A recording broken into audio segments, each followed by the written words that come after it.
10 নম্বর পেজে অর্থাৎ প্রথম যে অধ্যায়টা রয়েছে যে শাস্ত্র হিসাবে রাষ্ট্রবিজ্ঞানের প্রকৃতি ও পরিধি, বুঝলি তো? দেখ, তাহলে দুটো শব্দ আমরা পেলাম। প্রথমে অধ্যায়টার নাম কি আছে? যে শাস্ত্র হিসেবে রাষ্ট্রবিজ্ঞানের প্রকৃতি ও পরিধি, তাই তো নাকি রে? এই যে সবাই। হুম।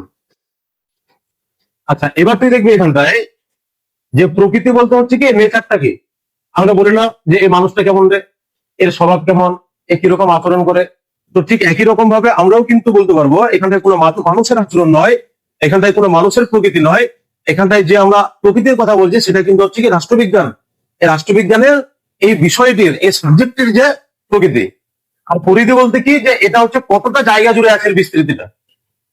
পরিধি কথাটা মানে কি, যে রাষ্ট্রবিজ্ঞানটা আছে পরিধিটা কত দূর, কতটা জায়গা জুড়ে রয়েছে, কতটা বিস্তৃত অবস্থায় রয়েছে, এটা কিন্তু হচ্ছে পরিধি। তাহলে এর জন্য দেখতে হবে যে রাষ্ট্রবিজ্ঞানের উৎপত্তিটা কোথায়, এর সূত্রপাতটা কিভাবে হলো। দেখ কি বলছে, সমাজ জীবন বিশ্লেষণের একটি গুরুত্বপূর্ণ অঙ্গ হিসেবে রাষ্ট্রবিজ্ঞানের উৎপত্তি। নাগরিকের এই রাজনৈতিক অস্তিত্বের পরিচয় পাওয়া যায় রাষ্ট্রবিজ্ঞানে। বিষয় হিসাবে রাষ্ট্রবিজ্ঞানের উন্মেষ ঘটে আজ থেকে বহুকাল আগে প্রাচীন গ্রিসে। সময়টা 2500 বছর পেরিয়ে গেছে। অধ্যাপক মেকিঞ্জির মতে রাজনীতিকে বোঝার এই এমন এক শিক্ষা সংক্রান্ত ঐতিহ্য যা শিক্ষক ও শিক্ষার্থীর মধ্যে বক্তৃতা ও লেখনীর মাধ্যমে 2500 ধরে বছর বয়ে চলেছে। আচ্ছা, এবার তুই চলে আসবি যে এই রাষ্ট্রবিজ্ঞান সাবজেক্টের যে শুরুটা, এর যে সূত্রপাত অর্থাৎ এর যে বিগিনিং, সেটা কোন দেশে বলেছিলাম মনে আছে? বলতো কোন দেশে? গ্রিসে। Very good. এবার গ্রিসে হচ্ছে কি এর উৎপত্তি, তাই না? এবার হচ্ছে যে কোনো কিছুর সূত্রপাত ঘটলে কিছু মানুষের হাত ধরে ঘটে, তাই না? কিছু যে কোন কোন শিক্ষাবিদ বা কোন কোন হচ্ছে কি মনীষী বা কোন কোন দার্শনিকের হাত দিয়ে এইভাবে জিনিসগুলো আমরা পাবো। দেখ, তারপরে প্যারাগ্রাফে কি রয়েছে, যে প্রাচীন গ্রিসের রাজনীতিকে বোঝার এই ঐতিহ্যবাহী শিক্ষার সূত্রপাত ঘটেছিলেন একদল চিন্তাবিদ পণ্ডিত মানুষ। কি বললাম তাহলে? দেখ, এর যে সূত্রপাতটা যে ঘটেছিল, কিসের সূত্রপাত বললাম? বল, কিসের সূত্রপাত? রাষ্ট্রবিজ্ঞানের সূত্রপাত, বুঝলি তো? এবার দেখ, এই যে সূত্রপাতটা ঘটেছিল কার বা কাদের মাধ্যমে ঘটেছিল? এটা একদল চিন্তাবিদ পণ্ডিত মানুষ। এবার তাহলে এই চিন্তাবিদ পণ্ডিত মানুষদেরকে একসঙ্গে কি বলা হয় রে? একসঙ্গে বলা হয় কি? সফিস। এটা মাথায় রাখবে। এবার হচ্ছে কি এর মধ্যে আমাদের এখানে কিছু নাম মাথায় রাখতে হবে। পরীক্ষায় আসুক বা না আসুক, এই কটা নাম আমাদের জানতে হবে, যাদের মাধ্যমে হচ্ছে কি এটা সূত্রপাতটা হয়েছিল। যেমন কি কি নামগুলো আমরা কি হচ্ছে, এই যে দেখ, এই যে অ্যান্টিফন পেয়েছিস রে, এই যে অ্যান্টিফন, জর্জিয়াস, প্রোটাগোরাস, ইউরিপিডিস প্রমুখ। তো এইভাবে কিন্তু তোকে দেখতে হবে। এবার হচ্ছে তার নিচে কিন্তু নেমে আয়। তার নিচে নেমে এসে দেখবি ওই যে ছবিটা আছে ডিমসথেনেস, আসলে রে তার নিচে দেখ, ওই জায়গাটা তুই দেখবি একটু, বুঝতে পারলি রে? জায়গাটা দেখ। তাহলে দেখ, এখানটা সফিসদের বিক্ষিপ্ত ভাবধারাকে নিয়ে পরবর্তীকালে এক বুদ্ধিদীপ্ত রাষ্ট্র দর্শন গড়ে তুলেছিলেন গ্রিক দার্শনিক সক্রেটিস। তো এবার হচ্ছে কি শুরু থেকে আমরা কোন কোন মানুষগুলোকে পেলাম, নিজটা বুঝতে পারছিস? কোন কোন মানুষগুলো পেলাম? উপরে যে নামগুলো পেলাম কি কি, এই যে অ্যান্টিফন, জর্জিয়াস, প্রোটোগোরাস, এদের হাত দিয়ে শুরু হলো। কি শুরু হলো? এই যে যে মানে না, ব্যাপারটা হচ্ছে যে যে রাষ্ট্রবিজ্ঞান যে একটা আলাদা একটা জায়গা, একটা আলাদা একটা বিষয়, এটাকে নিয়ে হচ্ছে কি আলাদাভাবে একটু আরেকটু ভাবা যেতে পারে, এটাকে মডিফাই করা যেতে পারে। তো তখন হচ্ছে কি কিছু মানুষ এগিয়ে আসলো। তারপরেই দেখ, ওই সফিসদের বিক্ষিপ্ত ভাবধারাকে নিয়ে পরবর্তীকালে বুদ্ধিদীপ্ত রাষ্ট্র দর্শন গড়ে তুলেছিলেন এক গ্রিক দার্শনিক সক্রেটিস। তাহলে ওই মানুষগুলো অর্থাৎ যে সফিসদের যে আমরা পেলাম, সেই সফিসদের পরে আমরা কাকে পেলাম? সক্রেটিসকে পেলাম। এবার যে সক্রেটিসকে আমরা পেয়ে গেলাম, তারপরে থেকে পরপর জিনিসগুলো তো বুঝতে সমস্যা হবে না। তাহলে এবার প্রশ্ন হলো যে সক্রেটিসের তার বাড়ি কোথায়, তাই না? দেখ, ওখানে লেখা আছে যে সফিসদের বিক্ষিপ্ত ভাবধারাকে নিয়ে পরবর্তীকালে এক বুদ্ধিদীপ্ত রাষ্ট্র দর্শন গড়ে তুলেছিলেন গ্রিক দার্শনিক সক্রেটিস। তাহলে এবার যদি প্রশ্ন হলো সক্রেটিস কে ছিলেন, তোরা কি বলবে? একজন দার্শনিক, তাই না? সক্রেটিস কে ছিলেন? তুই বলবি একজন দার্শনিক। এবার যদি বলা হয় যে সক্রেটিসের বাড়ি কোথায়, তখন তুই গ্রিসে। আর এখানটা হচ্ছে কি গ্রিক। গ্রিক হচ্ছে কি ন্যাশনালিটি। যেরকম হচ্ছে কি তোকে যদি বলা হয় যে হোয়াট ইজ ইউর ন্যাশনালিটি, তুই কি বলবি? যে ইন্ডিয়া বলবে না ইন্ডিয়ান বলবে? ইন্ডিয়ান বলবে, যে ভারতীয়। তো ঠিক একই রকম ভাবে এখানটা কিন্তু গ্রিক। আচ্ছা, তারপরে দেখ, সক্রেটিস বিশ্বাস করতেন একমাত্র জ্ঞানীগুণী মানুষরাই সত্যকে উপলব্ধি করতে পারে। এই যে সত্য, এই সত্যটাকে, এই যে ট্রুথফুলনেস, বুঝলো তো? এটাকে কে বা কারা উপলব্ধি করতে পারে? বলো সক্রেটিসের মতে, বল একটু রেসপন্স করতে হবে তো।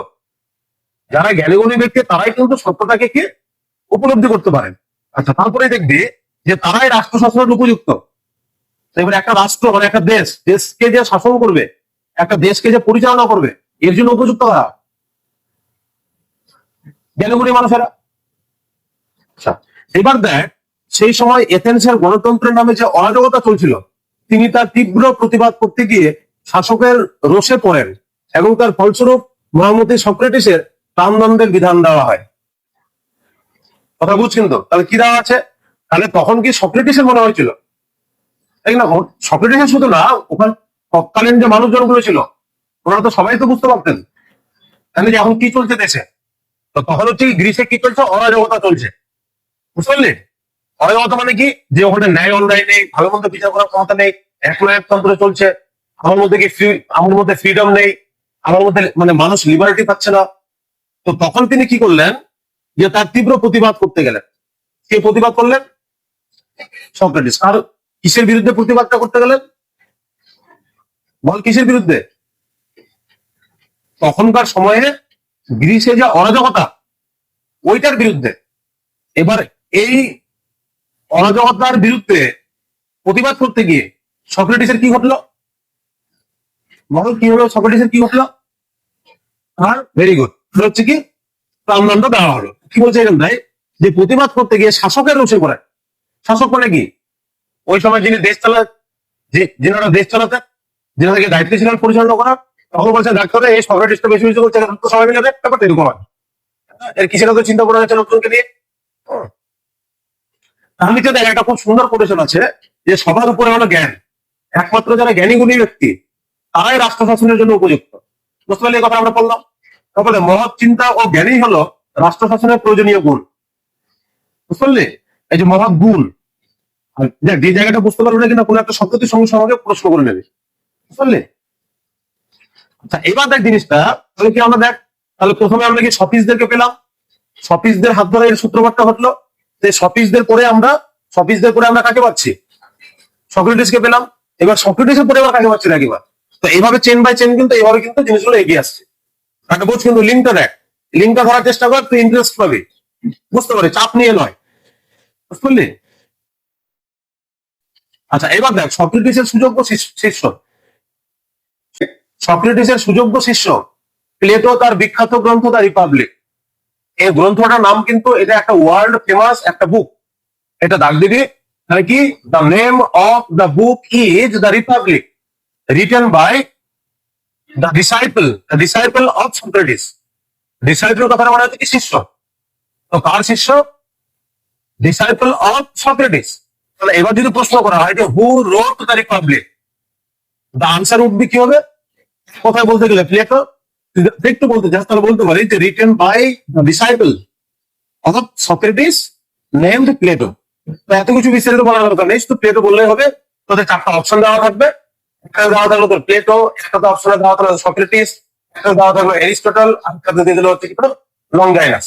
এরকম চারটা নাম দিয়ে দিল। You have to select any one of them.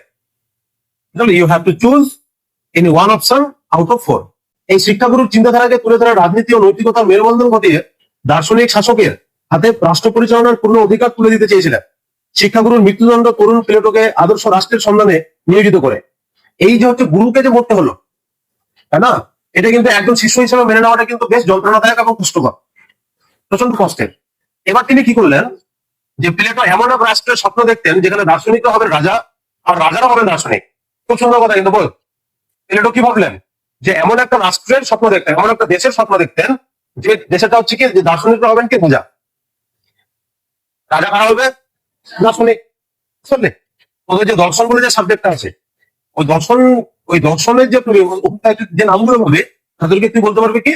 দার্শনিক। তাহলে দর্শন থেকে দার্শনিক, আর ওই ফিলোসফি থেকে হচ্ছে ফিলোসফার। দার্শনিকের ইংরেজিটা হচ্ছে ফিলোসফার। বুঝলে? আচ্ছা, এবার দেখ, আর রাজারা হবেন দার্শনিক। রাজা কি হবে? দার্শনিক রাজা। আচ্ছা, তারা গড়ে তুলবেন ন্যায় নির্ভর আদর্শ রাষ্ট্র। তারা কি তৈরি করবেন? যারা যে দার্শনিকরা রাজা হবে তারা কি তৈরি করবে বল? আদর্শ রাষ্ট্র। এবার আদর্শ রাষ্ট্র বলতে আমরা কি বুঝি? যেখানে ইকুয়ালিটি থাকবে, যেখানে সমতা থাকবে, যেখানে হচ্ছে কি ন্যায়পরায়ণ থাকবে, যেখানে সুশৃঙ্খল ভাবে দেশ শাসিত হবে, পরিচালিত হবে, যেখানে কোনো ভেদাভেদ থাকবে না। এটাই তো, তাই না? মানুষ কি চায়, তাই না? যেখানে হচ্ছে কি যে সমস্ত কিছু ঊর্ধ্বে গিয়ে একটা মানুষের যে মেলবন্ধন ঘটবে। আচ্ছা, এবার দেখ, আচ্ছা, ব্যক্তি স্বার্থের ঊর্ধ্বে জনগণের কল্যাণই হবে দার্শনিক রাজের একমাত্র লক্ষ্য। খুব পরিকায়ত না আসতে পারে, কিন্তু এগুলো জানার জন্য কিন্তু ইম্পর্টেন্ট। কি আছে দেখতো, ব্যক্তি স্বার্থের ঊর্ধ্বে,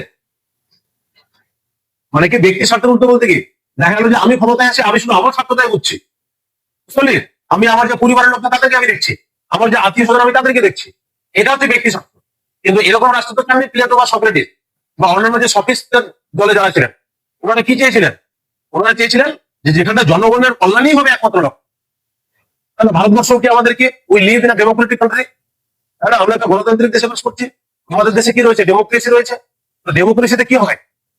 যেখানে একটা পার্লামেন্টারি সিস্টেম রয়েছে, তাই না? পার্লামেন্ট রয়েছে আমাদের, we have a parliamentary system, we have a constitution. এইগুলোতে কি হবে? মানুষের শেষ কথা বলবে।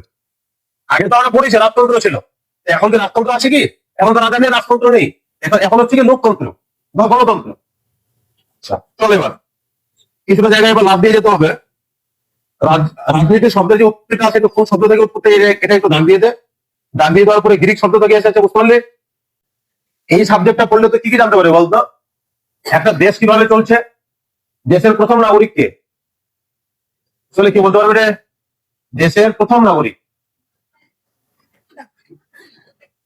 দেশের প্রথম নাগরিক হচ্ছে রাষ্ট্রপতি, বুঝতে পারলি? তো এবার রাষ্ট্রপতির ক্ষমতা কি আছে, রাষ্ট্রপতির ফাংশন কি আছে, বা ঠিক একই রকম ভাবে প্রধানমন্ত্রী, মুখ্যমন্ত্রী, রাজ্যপাল, এই সবটাই কিন্তু তুই জানতে পারি যাও রাষ্ট্রবিজ্ঞান। বুঝতে পারলি? খুব ইন্টারেস্টিং। এই যে ত্রিস্তর যে পঞ্চায়েত চলছে ব্যবস্থা, গ্রাম পঞ্চায়েত, পঞ্চায়েত সমিতি, জেলা পরিষদ, এভাবে কিন্তু যে এই যে জিনিসগুলো যে একটার সঙ্গে আরেকটা যে কানেক্টেড হয়ে আছে, বা এই যে ধর বিধানসভা, এই ধর এই হচ্ছে লোকসভা, ভোটগুলো হয় না, এই যে ধর পার্লামেন্টের দুটো কক্ষ রয়েছে, একটা হচ্ছে রাজ্যসভা আর একটা হচ্ছে লোকসভা, তারপরে স্পিকার বলে একজন আছে, এই যে যাবতীয় যে বিষয়গুলো, এগুলো কিন্তু তোরা জানতে পারবে সবটাই কি রাষ্ট্রবিজ্ঞানের মাধ্যমে। তো এখানটা শুধু দেখ, একটা দেখ রাষ্ট্রবিজ্ঞানের এখানে কি আছে, যে সংজ্ঞাটা দেখ, একটা মোটা করে আছে। সংকীর্ণ অর্থে রাজনীতি বলতে বোঝায় দলীয় রাজনীতি বা রাজনৈতিক দলগুলোর ক্ষমতা দখলের লড়াই বা কৌশল। পেয়েছিস রে? পেজ উল্টে দে, পরের পেজে। এরপরে তোরা দাগিয়ে নিবি, দেখ যে জায়গাগুলো আমি স্কিপ করছি না, তোরা একটু রিডিং করে নিবি। সবটা যদি আমি রিডিং করতে যাই কিন্তু প্রচুর সময় লেগে যাবে। তো যে যে জায়গাগুলো একটু আমার কাছে একটু বেশি অ্যাট্রাক্টিভ মনে হচ্ছে, পরীক্ষায় আসার মতো বা গুরুত্বপূর্ণ, সেই জায়গাগুলোতে আমি একটু তোদেরকে মানে একটু ভেঙে ভেঙে বুঝিয়ে দেবো। মেম্বার অফ পার্লামেন্ট, এমপির ফুল ফর্ম কি? এম থেকে মেম্বার, পি থেকে পার্লামেন্ট, এমপি, তাই না? তাই এবার আমাদের এমপির নাম করে জানতে হবে, বুঝলি? আর এবার হচ্ছে দেখ, তো ওখানে দেখবি অনেক, যতগুলো এমপি আছে সম্ভবত 545টা, তার দিকে হচ্ছে কি অনেকগুলো এমপি থাকবে। কিছু কিছু এমপি হচ্ছে তোর বিজেপির, কিছু কিছু এমপি হচ্ছে কংগ্রেসের, কিছু কিছু এমপি হচ্ছে তৃণমূলের বা অন্যান্য রাজনৈতিক দলের। ওখানে হচ্ছে কি ওনারা কি করছেন, নিজ নিজ এলাকার দাবি নিয়ে কিছু বলছেন। যে বিল পাস হয়, কোথায় হয়? পার্লামেন্টে বিল পাস হয়, যে নতুন আইন আনা হয়। তুই একাই তুই আইন আনতে চাইলে কি আনতে পারবি না? ওখানে ভোটাভুটি হয়। এবার দেখা গেল যে 100 জন বলছে এই আইনটা নিয়ে আসা হোক, আরো দিকে ধর 90 জন বলছে এই নিয়মটা নিয়ে আসতে যাবে। বা দেখা গেল যেদিকে 100 জন বলছে নিয়মটা নিয়ে আসা হোক, আরেকজন ওদিকে 100 জন সমান সমান। তখন ওইদিকে ওখানটাই আমার এটাকে দেখতে হবে আমাকে, যে হয় স্পিকার না রাষ্ট্রপতি ভোট দিবে।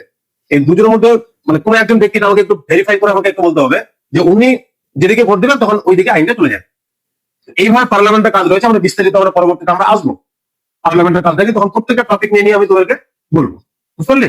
দেখ, look at the book and find out ages. হ্যাঁ,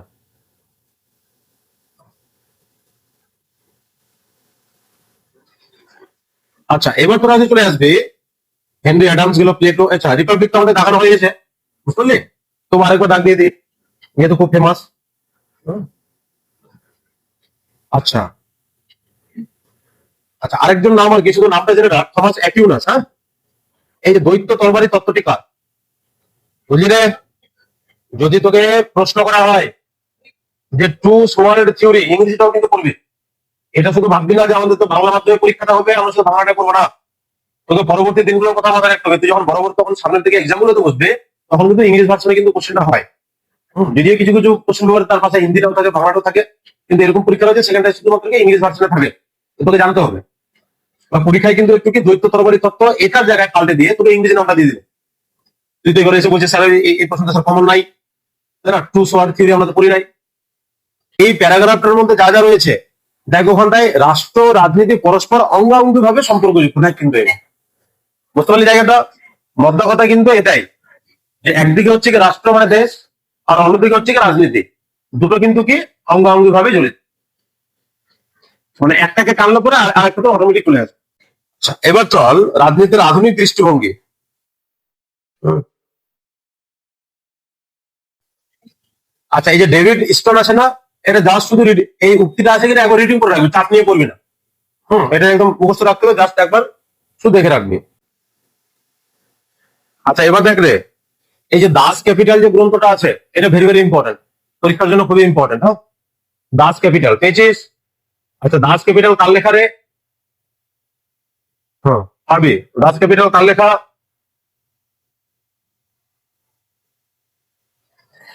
দ্য কমিউনিস্ট ম্যানিফেস্টো কার লেখা? দ্য কমিউনিস্ট ম্যানিফেস্টো, এটা সালটা সময় মাথায় রাখবি। কমিউনিস্ট ম্যানিফেস্টো, এটা হচ্ছে কি, এটা হচ্ছে একটা কোলাবোরেটিভ ওয়ার্ক, ঠিক আছে, দুজন মিলে কিন্তু লিখেছেন। হ্যাঁ, মার্কস আর হচ্ছে কি এঞ্জেলস, বুঝতে পারলি? দুইজন মিলে কিন্তু বইটা লিখেছেন, পরীক্ষায় এটা কিন্তু আসতে পারে। হ্যাঁ, এঙ্গেলস। আচ্ছা, এবার তুই দেখবি যে, আচ্ছা এটা গেল রে দ্য কমিউনিস্ট ম্যানিফেস্টো, সবাইকে দাঁড়াতে পেরেছিস?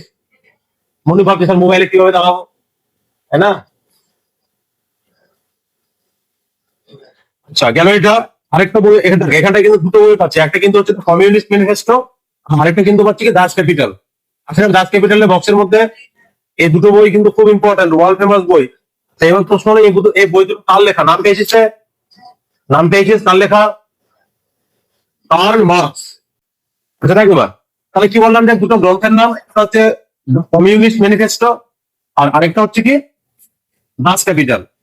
তো দুটোই কিন্তু লিখেছেন কে? Karl Marx. কিন্তু যখন তিনি তার কমিউনিস্ট ম্যানিফেস্টোটা লিখেছেন, তখন কিন্তু তিনি একজনকে সঙ্গে রেখেছিলেন, তার নাম কি? এঙ্গেলস, বুঝতে পারলি? আর দুটোর কিন্তু কি, এই দুটো এতটা ফেমাস বই, সরি বুঝলি রে, এই বই দুটো এতটাই ফেমাস, এই বই দুটো তোকে সালটাও খবর রাখতে হবে, যে কোন বইটা কত সালে পাবলিশ হয়েছিল। দাস ক্যাপিটালটা করে, দাস ক্যাপিটালের সালটা দেওয়া আছে এখানটাতে। এটা এটা 1848টা, ওটা 1867 লিখে রাখ, এখানে দেওয়া নেই। 1867 লিখে রাখ। 1867 কোনটা বললাম রে? দাস ক্যাপিটাল। একদিকে হচ্ছে একদিকে হচ্ছে কি মার্কসিজম, আরে তোরা কি শুনেছিস কি, একদিকে হচ্ছে পুঁজিবাদ আর একদিকে হচ্ছে সাম্যবাদ। যারা হচ্ছে কমিউনিজম, মানে মানে যারা হচ্ছে কমিউনিস্ট, শুনলে কথা না রে, একদিকে হচ্ছে ক্যাপিটালিস্ট আর একদিকে হচ্ছে কমিউনিস্ট, তাহলে একদিকে হচ্ছে ক্যাপিটালিস্ট আর একদিকে হচ্ছে কমিউনিস্ট। এবার ক্যাপিটালিস্টের বাংলাটা হচ্ছে পুঁজিবাদ, আর কমিউনিস্টের বাংলাটা হচ্ছে সাম্যবাদ, বুঝলি? যারা ক্যাপিটালিস্ট ছিলেন, যারা পুঁজিবাদ, তাদের তাদের যে মূল জায়গাটা হলো যে ওরা ওখানে কি হবে, যে একজনের কাছে, কোন একজন মানুষের কাছে কি হবে, বেশি ক্ষমতার বা বেশি সম্পত্তির মালিক হয়ে যাবে পুঁজিবাদের দিক থেকে। আর সাম্যবাদের মূল কথা হলো কি, সাম্যবাদ যে সবার মধ্যে কি থাকবে, ইকুয়ালিটি থাকবে সবার, ওই যেমন সাম্যবাদ, কমিউনিস্ট। আর এই দিকটা হচ্ছে কি, যে এই দিকটা আমরা কি পাচ্ছি, ক্যাপিটালিস্ট মানে পুঁজিবাদ, পুঁজি মানে কি টাকা পয়সা, এখানে প্রাইভেটাইজেশনের ব্যাপারটা কিন্তু আসবে, যেখানে ব্যক্তিগত সম্পত্তির পরিমাণটা বেশি আসবে। যে এখানটা দেখা গেল যে কেউ 100 কোটি টাকার মালিক, আবার কেউ আবার 1 লক্ষের মালিক বা 1 কোটি টাকার মালিক, ক্যাপিটালিস্টদের ক্ষেত্রে, বুঝলো? আমার কমিউনিস্টদের ক্ষেত্রে বলছে কি, কমিউনিজমের ক্ষেত্রে কি বলা হচ্ছে, যে সবার সবার কাছে equal distribution of money, land, property, সবকিছু সমান সমান, সবার কাছে সমান থাকবে। কোনটা হলো?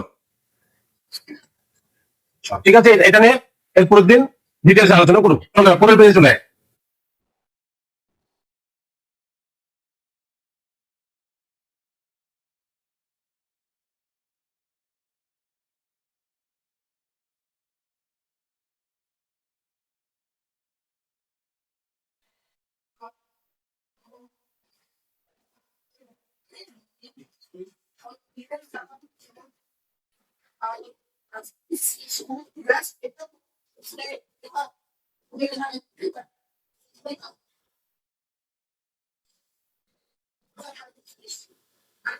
আচ্ছা, এই পেজ নাম্বার হচ্ছে 13 নম্বর পেজে বাম দিকে দেখ, যেমন রাজনীতির প্রকৃতি আছে, সার্বিক কার্যকলাপ আছে না, সার্বিক কার্যকলাপ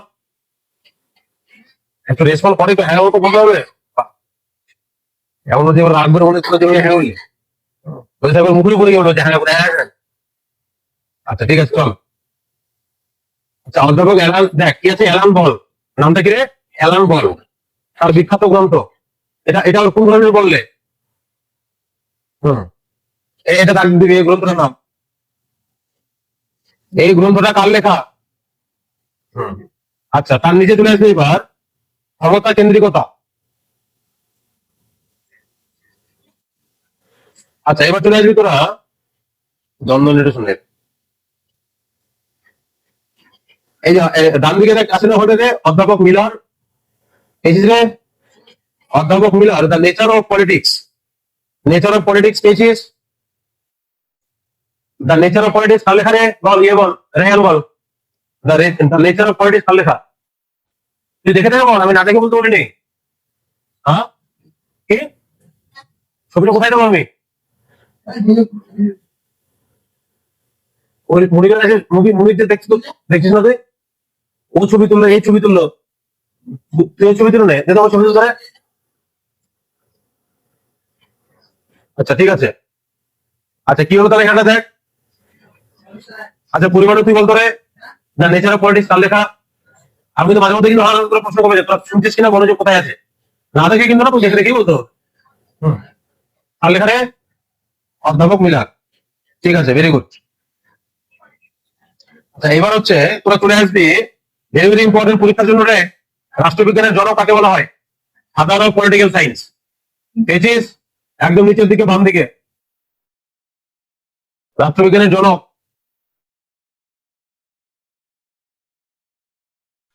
দেখ, এরিস্টটল প্রথম রাষ্ট্রচিন্তার বিষয়টিকে বৈজ্ঞানিক দৃষ্টিভঙ্গির আলোকে দেখা শুরু করেন, পেয়েছিস রে? এই কারণে তাকে রাষ্ট্রবিজ্ঞানের জনক বলা হয়, ফাদার অফ পলিটিক্যাল সায়েন্স, মনে থাকবে। হুম। আচ্ছা, তার নিচেটা হচ্ছে জাস্ট জানার জন্য যে রাষ্ট্রবিজ্ঞান শব্দটি প্রথম কে প্রয়োগ করেছিলেন। হুম, এটা একটু দাগ দিয়ে রাখ। হুম, এর মধ্যে। হুম, তাহলে এবার পেজ উল্টো দে।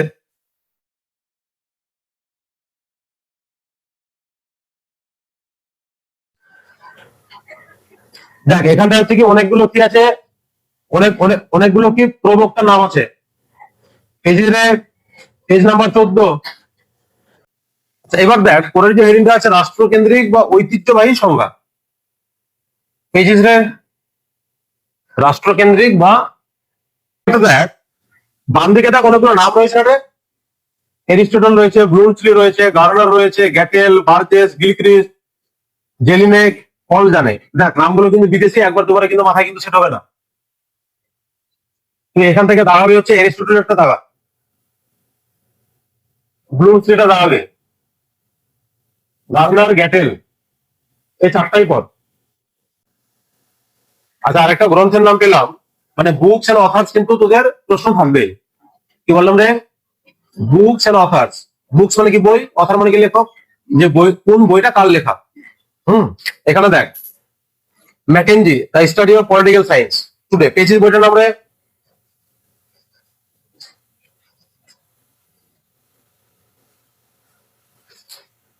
আচ্ছা, এবার এবার চলে আয় পরের পেজে।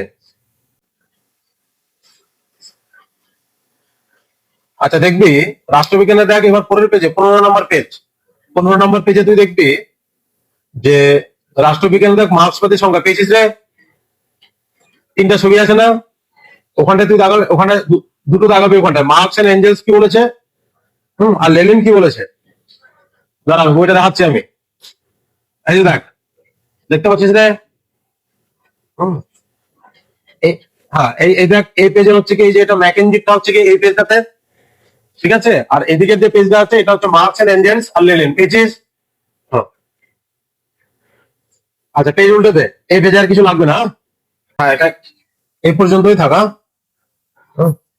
আচ্ছা, আমি ডাক দিয়ে ডেট দিয়ে দিলাম রে। আজকে হচ্ছে তোর 14 তারিখ, 14/6/26।